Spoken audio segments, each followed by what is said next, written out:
On a rainy evening, journalist Ethan set out to investigate the story of an old mansion. It once belonged to a wealthy and influential family, but after its owners mysteriously disappeared one by one, the mansion was abandoned to its fate.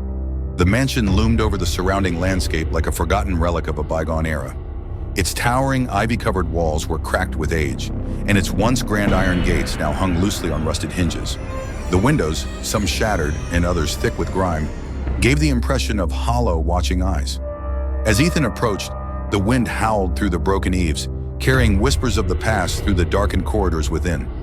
As Ethan stepped inside, an overwhelming sense of decay and neglect surrounded him. Everything was covered in a thick layer of dust, and cobwebs stretched between the chandeliers and wooden beams. The air was damp, heavy with the scent of mold and aged wood. Right next to the staircase hung a large portrait. The painting depicted a man with a cold gaze, but the strangest thing was that every time Ethan looked at it, the man's eyes seemed to shift. To better understand the story, Ethan decided to examine old newspaper archives.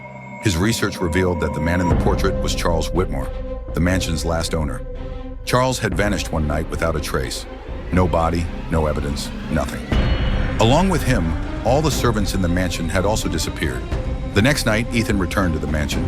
As he approached the portrait and examined it closely, the surface of the painting suddenly rippled, and a faint whisper echoed, "Leave this place." Ethan stepped back in shock, but at that moment, the portrait fell from the wall, revealing a hidden compartment behind it. Inside, he found a diary that appeared to belong to Charles Whitmore. As Ethan flipped through its pages, he shuddered upon reading the final entry. "They are watching me. Everything changes at night. If someone is reading these words, please leave immediately. Pay attention to the eyes in the portrait. They see everything."